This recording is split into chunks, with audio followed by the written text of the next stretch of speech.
Nossos funcionários são como se fosse a nossa família.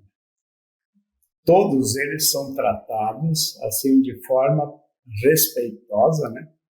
Não importa o cargo, pode ser o cargo do limpador, pode ser o materneiro, pode ser gestação, seja lá o que for. Para nós, o material humano, a pessoa humana, é o fator mais importante. É dessa forma que nós tratamos nossos funcionários. E tem outro fator também que, voltando agora à questão de remuneração, né? Toda vez que durante o ano a gente atinge o objetivo, esse ano é 37, né?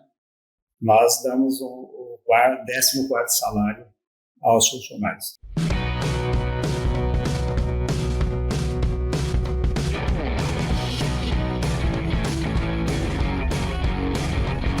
Bom dia, sejam todos muito bem-vindos para mais uma edição do nosso Suinocast. Meu nome é Guilherme Brandt, sou host aqui do programa. Um programa que a gente sempre fala que é um programa dinâmico, aberto, leve e bastante democrático. E a gente pensa na gama de pessoas que possam nos escutar e deveriam nos escutar. Né? São os profissionais aí da área, profissionais da área afins, aqueles que desejam entrar na atividade, quem tem interesse, os professores, os produtores, os filhos dos produtores, aqueles que estão pensando em estudar uma carreira do agro aí, veterinário, agronomia, zootecnistas, biólogos, enfim, toda essa cadeia, os nossos consumidores e os nossos não consumidores também. Então sejam todos muito bem-vindos.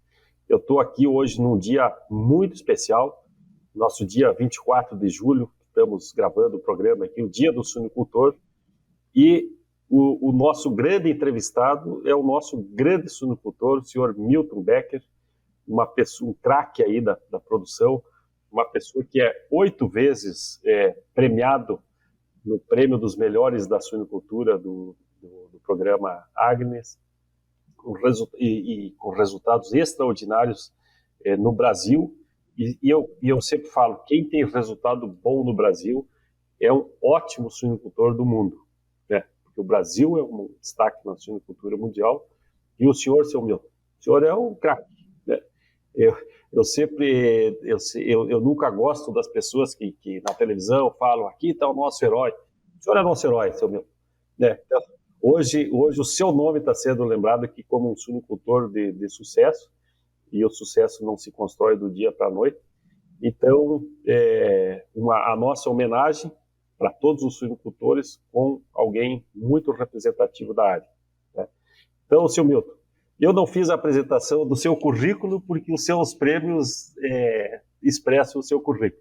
Mas eu gostaria que o senhor se apresentasse. Quem que é o Milton Becker? Se o senhor me permite tratá-lo como Milton Becker.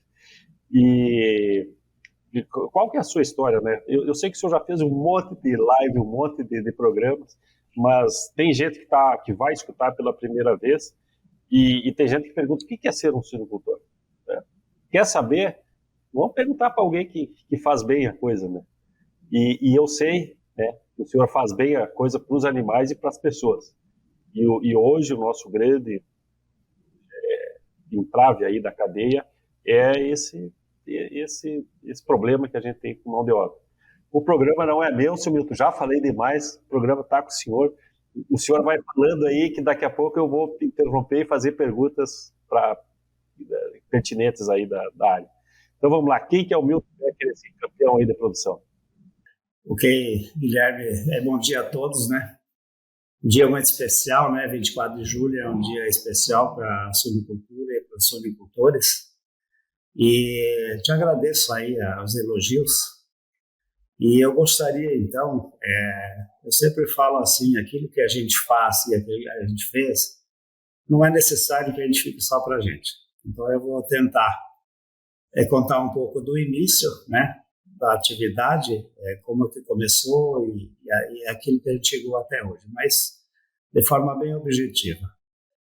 Na verdade, eu nasci no interior, né, ajudei meu pai a cuidar dos suínos.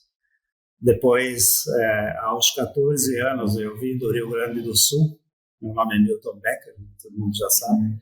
Eu vim do Rio Grande do Sul em 64 e, claro, o objetivo do meu pai e dos nossos pais era que a gente viesse aqui e ter um futuro melhor do que nós tínhamos lá no Rio Grande do Sul.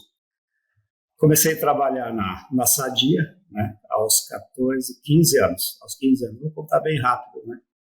Aos 15 anos eu comecei a trabalhar na Sadia, comecei fazendo fogo na caldeira. Na sequência eu passei para a triparia, da triparia eu fui para o desmanche, do desmanche eu fui para a inspeção federal, né? Auxiliar da inspeção federal, mas tinha dias que eu faria a inspeção sozinho de todo o abate da Sadia. Na época, claro que era lá seus 300, 400 suínos, né? Não é que nem hoje. E aos 17 anos eu já era chefe do setor de embutidos. Então esse foi o meu início, né, na questão da indústria e também ligado à suinocultura.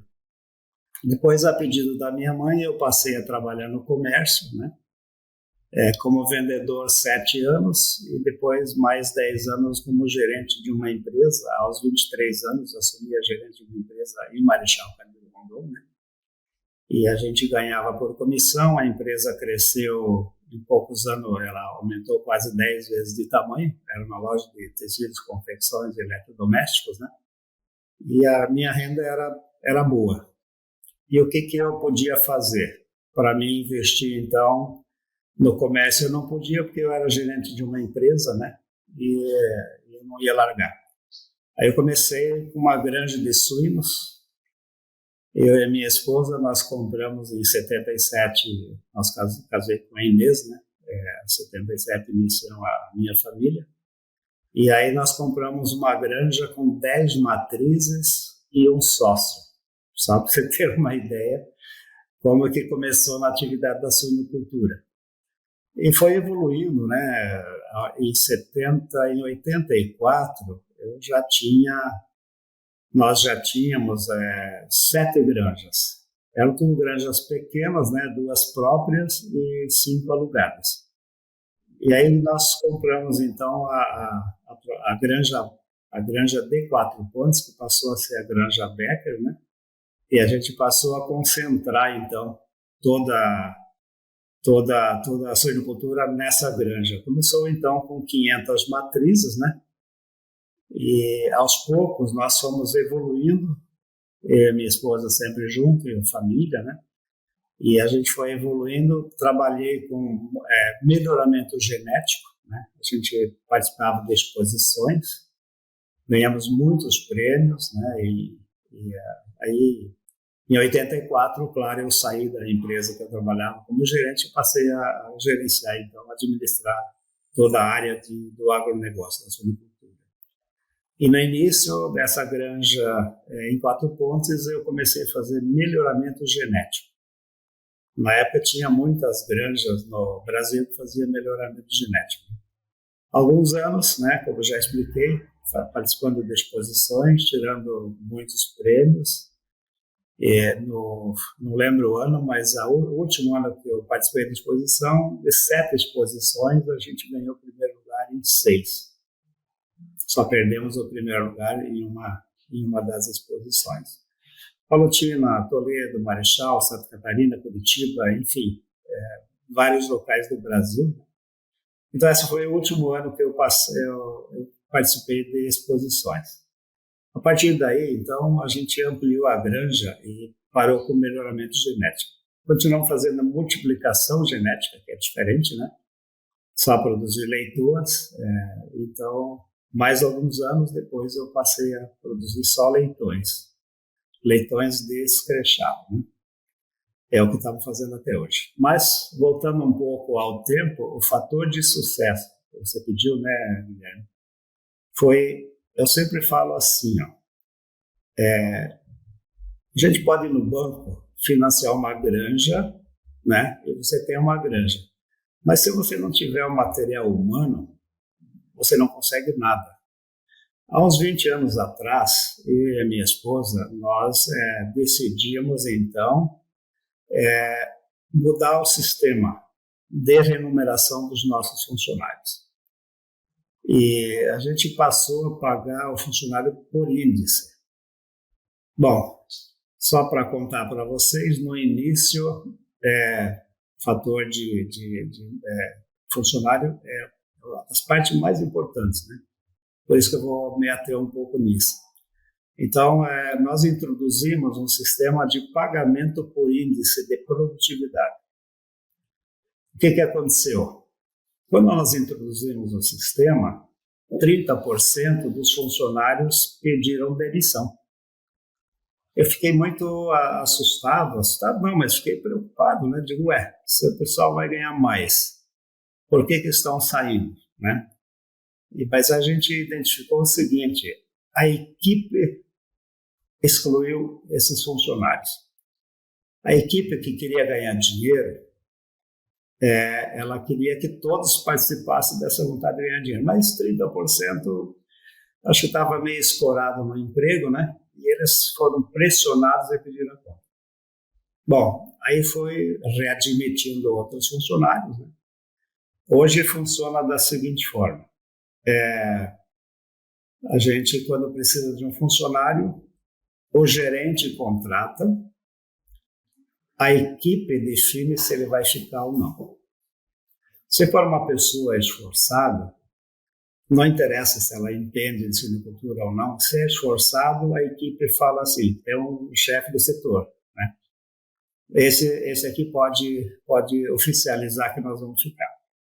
E se a pessoa for um pouco interessada, né?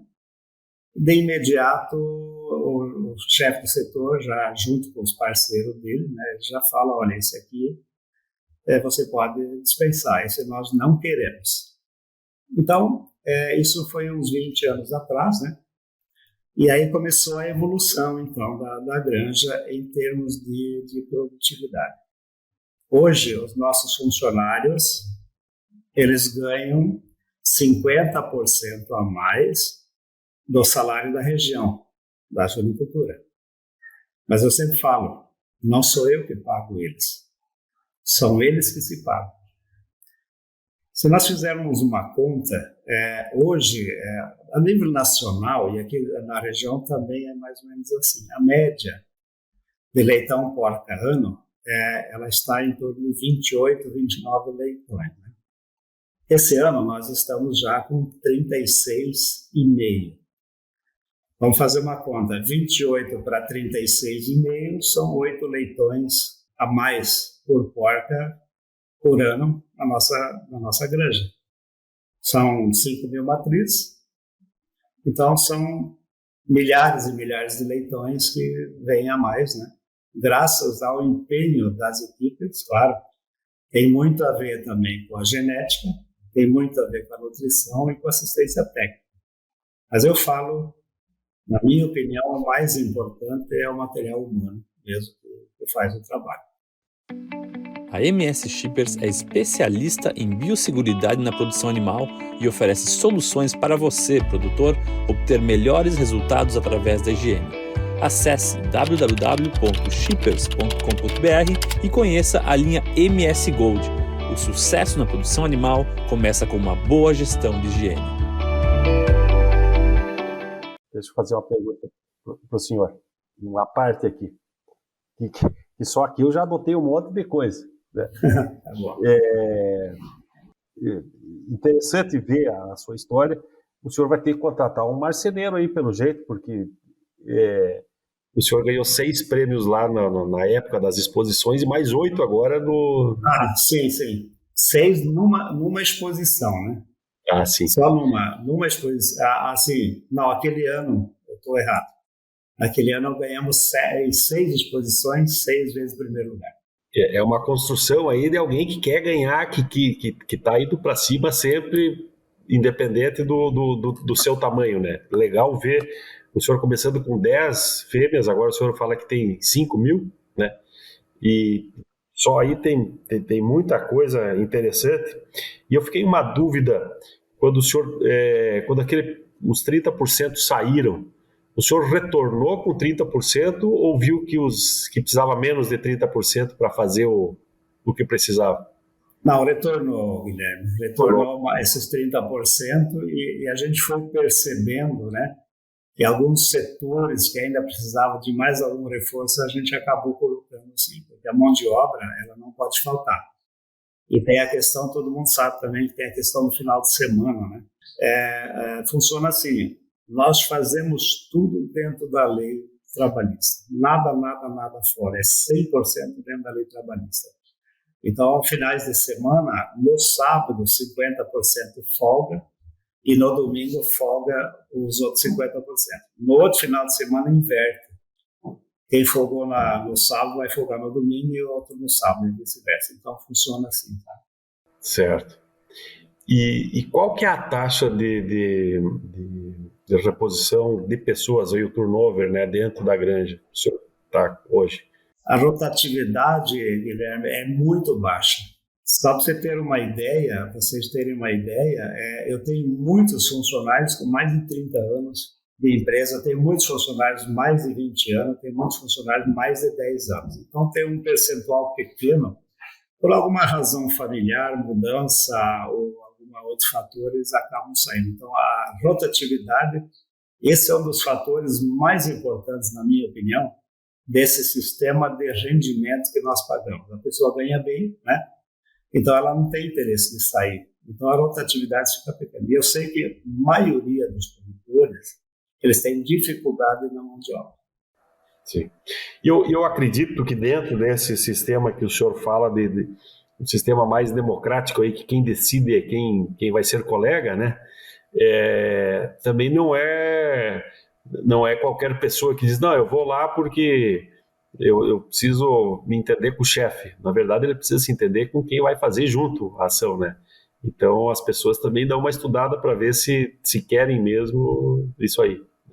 E uma outra questão que fica aí em dúvida, e sempre é um tema importante na mão de obra de granjas, se dentro desse pessoal deve ter muitas famílias, né? Deve ter filhos dos próprios funcionários que trabalham porque viram o pai ou viram essa estabilidade, né, desse sucesso aí. Sim, tem muitos casais, né? Porque a gente tem um sistema por equipe, então na maternidade, por exemplo, nos partos, praticamente são só mulheres que trabalham. Né? Mulher tem a tendência de mãe, né? Então, na verdade, elas se dão bem dentro. Os maridos também, maioria das mulheres tem um marido que também trabalha na granja.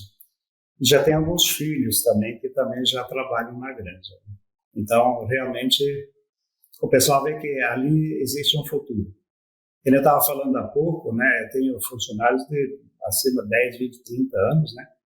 Todos eles estão bem financeiramente. Os que têm mais tempo, todos têm casa, têm carro, os filhos já estudaram ou estão estudando, e mesmo assim, alguns retornam, os filhos saem para estudar e alguns retornam então, para trabalhar na granja.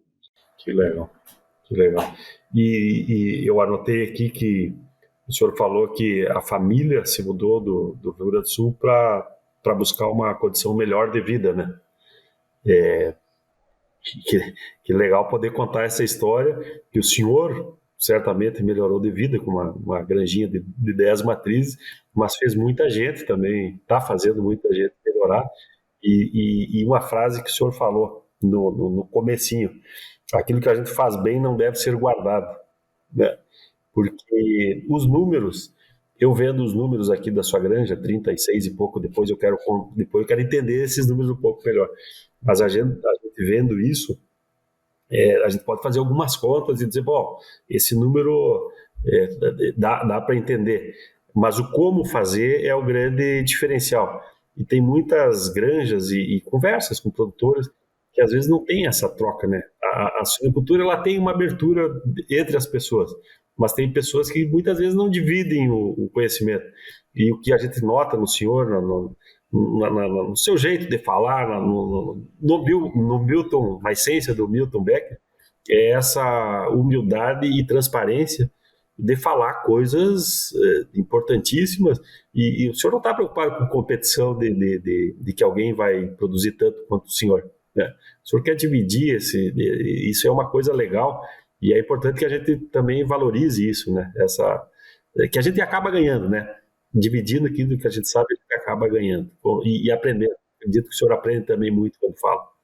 Exato. Na verdade é assim, que eu falei antes, né? Não tem nenhum segredo, a gente compartilha tudo, porque algumas coisas eu aprendi de outros também. Então, nada melhor quem está nessa atividade que compartilhe, que a gente troque ideias. Tá? Eu tenho uma curiosidade muito grande aí, senhor Milton. Quando o senhor fala assim, aprendi, quem que ensinou o senhor? Aprendendo de outros e aprendendo junto com a nossa equipe. Sim, eu tenho um orgulho, né? Eu sempre falo, e até é importante eu compartilhar isso, porque isso eu acho que vale para todas as pessoas. Antes você até falou que ganhou dinheiro e tal, mas a minha maior satisfação não é o dinheiro que sobra para mim. São 80 famílias que vivem do meu empreendimento. Do lucro da minha empresa, então, são 80 famílias diretamente, fora todos os indiretos. Esse é o maior fator positivo que eu tenho na minha vida, é exatamente isso que eu penso. Sabe? Sim. Aí eu vou discordar um pouquinho do senhor, que uma vez eu estava discutindo eu trabalhei numa agroindústria e a gente estava entregando prêmio para os melhores extensionistas e ele disse, eu tenho tantas famílias que dependem de mim. Esses 80 aí é fichinha, seu meu. É muito mais gente, né? É alguém que está lá na China agora comendo um pedaço de carne produzido pelo senhor. Né? Então são milhões de pessoas, né, que dependem de... E fora as pessoas que estão escutando, que vão escutar o senhor agora, não é ao vivo o programa, mas fora essas pessoas que vão escutar e vão dizer, mas então também é possível eu botar 8 leitões em 5 mil fêmeas, é exponencial esse ganho, né? E aí eu gostaria de falar de número com o senhor Milton. São 5 mil matrizes, né? O que, assim, debate pronto. A granja é boa porque nasce muito ou porque perde pouco? Ou As duas coisas. As duas coisas. As duas coisas, Guilherme. Na verdade, assim, nasce bastante e nós temos a gente conhece, eu tenho 2 consultorias, né? E pelas consultorias eu fico sabendo das outras granjas também, né? Mas a nossa granja, em termos de mortalidade na maternidade, é uma das mais baixas que existem. Tá? Mas por que isso? Por causa da equipe, né? Quanto menos leitão morre, mais desmama. Os índices são assim, né? Menos mortalidade, mais nasce, menos morre, peso maior de desmame, setor de... Né? Enfim, todos os fatores... Até eu deixo em aberto, né? Se alguém depois quiser, né, você pode de repente passar meu contato. Se alguém quiser entender algumas coisas, né? Mas são vários fatores que definem então chegar nesses números. E esses fatores são muito importantes. E assim, eu fiz uma matéria há poucos dias atrás através da Cargill e o Globo Rural. Né? E até daí o repórter pediu para mim, qual é o teu objetivo? Meu objetivo é em 2030, 40 leitão por ano. Mas vai conseguir? Sim, vai conseguir, porque tem granjas já lá no exterior que já tem 40 leitão por ano. Se alguém já tem 40 leitão por ano, é porque a gente também vai conseguir. Então, veja bem, a gente sempre tem que ter um sonho e um objetivo. Né? O objetivo desse ano é 37 leitão por ano. O ano passado, nós tivemos 35,5. Já estamos com 36,5, por isso que eu falei o número antes. Né? Mas a nossa meta até dezembro é 37. O senhor tem um leitão para buscar em meio ano. Daí nós temos até 2030, temos mais 7 anos. Né? Sim. Com certeza nós vamos chegar nesses 40 aí também. Eu estou fazendo alguma conta de cabeça aqui. Sim, o senhor tem uns 3.000 e 700, 3 mil e poucos leitões por semana nascendo. A gente vende em torno de 3.300 leitão por semana, né? Mas a desmame está em torno de 3.500, 3.550. E nós também nós temos os descartes, né? E nós vendemos leitão né? Vamos dizer assim, primeira, né? Mas fora isso, nós temos leitão descarte, nós temos a reposição de plantel, e nós fazemos a nossa genética através da Tupix, né? A gente faz a nossa genética dentro da própria granja. Se chama InGene, né? Através de avaliação de números, através da Tupix, né? A gente chega... Hoje introduz só sêmen, não introduz mais animais na nossa granja. Tudo através de sêmen. A sanidade acaba sendo... Isso também é um fator muito importante, porque você acaba inibindo a entrada de doenças, né? Isso já faz anos que nós estamos fazendo. Não se introduz animais. E por curiosidade, a mortalidade aí que o senhor fala que é baixa, nós estamos falando em quanto? Em torno de 4% na maternidade, né? Anual. E a gente sabe que a média geral, ela gira em torno, vamos dizer, de 8% a 12%, mais ou menos. Sim. Nas outras. Cada um pode fazer sua avaliação, quem tem granja, para, eu tenho 8, eu tenho 7, não, mas eu tenho 12, né? Eu tenho que fazer alguma coisa, tenho que buscar uma melhoria. Sim. E gostaria de voltar lá para as pessoas, né? Que hoje o senhor fala nessa parte de remuneração compartilhada ou divisão, né? Ou o trabalho conjunto aí da remuneração. Além disso, claro que tem coisas que talvez o senhor nem saiba que é um diferencial, porque está no seu DNA aí, essa conversa. Mas além disso, tem algum programa específico para pessoas que o senhor faz dentro da granja? Eu diria o seguinte, nossos funcionários são como se fosse a nossa família. Todos eles são tratados assim de forma respeitosa, né? Não importa o cargo, pode ser o cargo do limpador, pode ser o materneiro, pode ser gestação, seja lá o que for. Para nós, o material humano, a pessoa humana, é o fator mais importante. É dessa forma que nós tratamos nossos funcionários. E tem outro fator também que, voltando agora à questão de remuneração, né? Toda vez que durante o ano a gente atinge o objetivo, que esse ano é 37, né? Nós damos o 14º salário aos funcionários, se conseguir a meta. Né? Se não conseguir a meta, esse prêmio vai diminuindo de acordo com a diminuição dos 37. Então, são vários fatores. Mas o mais importante é a pessoa se sentir bem. Ela é considerada dentro da nossa granja como se fosse da família, ou sócio, ou seja lá o que for. Sim. E só voltando lá para a questão da equipe definir, o senhor fala que a equipe define e que a sua taxa de rotatividade é baixa, né? Acredito que a taxa de rotatividade é alguém que saia porque quer sair, mas tem os que não dão certo, né? Deve ser muito baixo o erro de vocês nós erramos aqui em admitir alguém que todos nós aqui tomamos a decisão junto. Essa taxa deve ser baixa, né? Deve ser mais o pessoal que sai e não quem vocês não querem que fique. Como nós temos um método ali, um princípio. Para nós, o funcionário, ele tem que ser bom. Ele tem que ser, não vamos dizer 100%, 90%. E se a pessoa for média, ela não for mesmo o período passando, mas assim, nós não ficamos com ele não. Porque se a gente percebe que a pessoa não tem o mesmo objetivo, vamos dizer, ganhar dinheiro, dar resultado, ela não serve para nós. Então, eu vou falar bem no popular, meia boca, na nossa empresa não fica.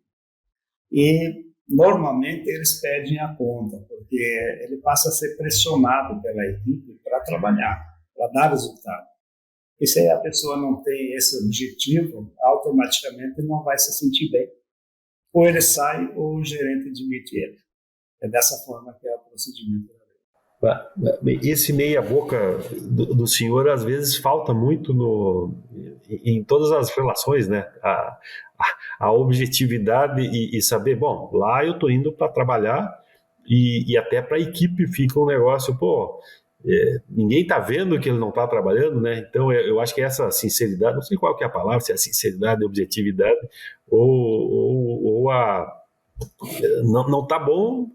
Todos sabem que não está bom, vão tomar uma decisão. E às vezes a gente acaba perdendo isso e, vamos dar mais uma chance, e às vezes não é o lugar certo, né, da pessoa. E talvez, às vezes, até o senhor faz um favor de proporcionar a ele outra oportunidade, né, em outra atividade.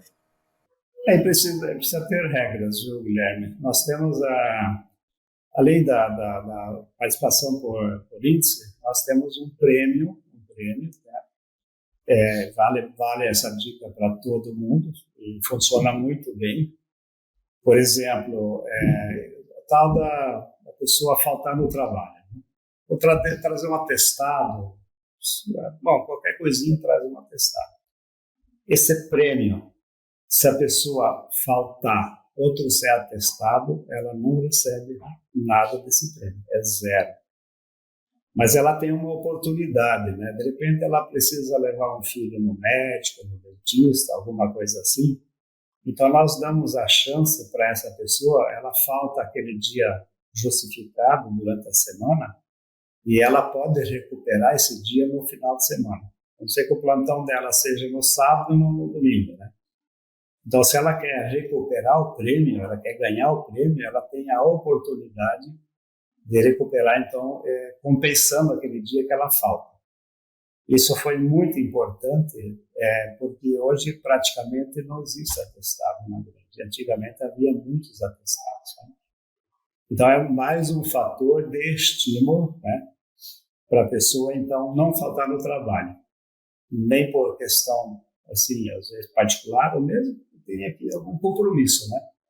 Ela notifica o chefe do setor e notifica o gerente e ele vai faltar aquele dia. Se ele não compensar, esse prêmio é zero naquele mês.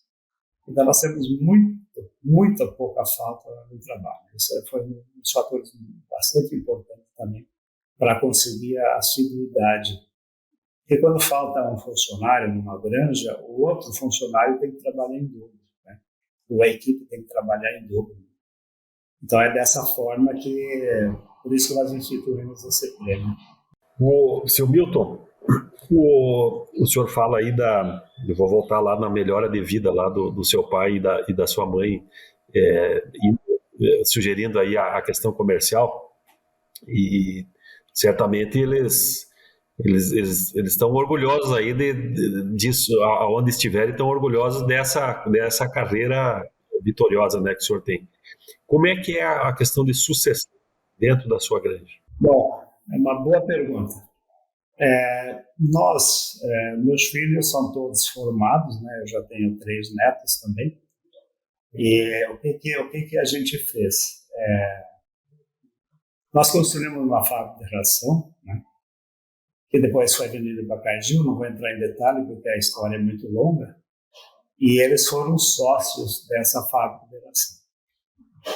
Mas independente da fábrica de ração, depois nós vendemos para a Cargill, né, e esse valor foi investido, cada um tinha 25%, e eles também acabaram investindo no agronegócio. Então, meu genro e minha filha já têm um crechário de 13 mil leitões, o meu filho mais novo que tem um crechário de 15 mil leitões, e o outro filho também está no agronegócio.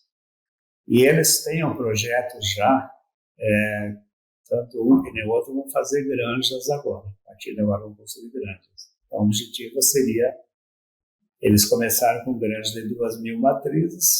Um dos meus filhos é um pouco mais arrojado, ele quer chegar a 10.000 matrizes, quer ter mais que o pai, né? E o meu genro também já está projetando para 6.000 matrizes, né? Então, todos eles vão continuar no agronegócio. Mas eu tenho um princípio, eu e a minha esposa. Sucessão e herança é só quando nós não existirmos mais. Eles é que têm que fazer os investimentos deles. Eu acho que é a coisa mais correta que tem. Ajudar, sim.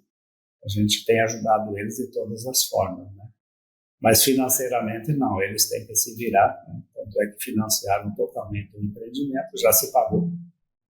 E eles continuam agora com esses objetivos maiores de construir granjas também. E depois, a minha granja está decidido, né? Vamos ficar em 5.000 matrizes, eu e a minha esposa, né? Eu estou com 73 anos, mas eu acho que ainda tenho mais uns 30, 40 anos aí que eu posso ajudar a administrar, ou administrar ainda. Então a sua meta é 80-40, 80 anos, 40 leitões. Exatamente. Depois tem mais uns 20, 30 anos pela frente ainda para melhorar mais. Se Deus quiser. A concorrência vem forte aí na reprodução, então. Sim, os filhos também estão fazendo seus investimentos. É o agronegócio, né? Muito bom. Isso é uma satisfação também do senhor ter formado e eles continuado os próprios negócios, né? Seu Milton, o Dia do Suinocultor, a gente sabe que é uma atividade de grandes desafios, né? A gente fala que é uma atividade longa, complexa, a questão de a gente gerar a vida e lidar com a vida dos animais e depois virar um alimento nobre, né? E muito nobre. Então é muito bom a gente poder falar com alguém que representa, e que bom que o senhor representa muito bem a produção, a produtividade e o cuidado, né? O cuidado com os animais, o cuidado com pessoas aí, e fazer tão bem. E é muito agradável falar com o senhor, ouvir as suas histórias. Tenho certeza que a gente vai querer ouvir mais, né? E é bom a gente estar do lado aí de pessoas boas que compartilham a sua história. Então, que bom que a gente pode escolher o senhor como representante da atividade. E eu gostaria que o senhor deixasse aí uma mensagem final, né, em relação ao dia, em relação à suinocultura, em relação aos suinocultores. Isso aqui é uma cadeia diferente, né, senhor? Eu estou em Curitiba, o senhor está lá em Marechal, né? Então, falando, e parece que a gente está tomando o mesmo chimarrão. Eu estou com o meu chimarrão aqui e compartilhando essas histórias aqui. Então, eu gostaria que o senhor fizesse a sua consideração em relação à nossa cadeia produtiva. Ok. Eu sempre falo assim, suinocultor é que nem corintiano, sabe? Não sou corintiano, sou gremista, mas antigamente o Corinthians ficou 20 anos sem ganhar título, né? E a persistência ficou e depois aconteceu. E o suinocultor é a mesma coisa. Hoje, na nossa região, no Paraná, que eu sei, os aventureiros já pararam. Hoje, o suinocultor que ainda está na atividade é porque ele é persistente. Realmente vamos chamar de teimoso, né? Mas eu olho pelo outro lado também. É uma atividade rentável, desde que você tenha números, né? As crises vêm. Nós tivemos a maior crise de todas o ano passado, né?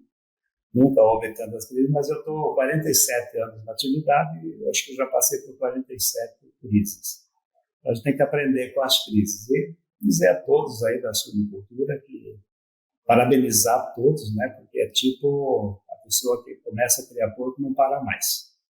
Só para quando não puder mais criar. Então é uma atividade realmente interessante, né? E eu deixo meus parabéns a todos e a você também, né, Guilherme, pelas suas colocações e perguntas. Eu espero ter auxiliado aí para algumas outras pessoas, alguns produtores. A gente continua aberto, né? Se alguém quiser alguma informação a mais, eu estou por aí. Muito bom. Certamente vamos precisar. Então a gente está encerrando aqui esse programa. Seu Milton, meu agradecimento de coração aqui, o reconhecimento a todos os nossos suinocultores, né, que fazem dessa cadeia uma cadeia muito produtiva no Brasil, né? Hoje o Brasil é o quarto maior produtor do mundo, um grande exportador, com a produção e produtividade crescendo ano a ano, né? tenho certeza que tem milhares de atividades paralelas que sustentam a suinicultura e regiões crescendo muito em relação a isso, né, em todos os cantos do Brasil, e também um comprometimento, uma relação muito boa, né, entre nós, tanto produtores quanto e que fazem parte de toda essa relação. Muito obrigado, seu Milton, parabéns ao senhor e parabéns a todos os suinicultores. A gente se vê por aí. Um grande abraço. Eu que agradeço. Um grande abraço, Guilherme. Até uma próxima oportunidade.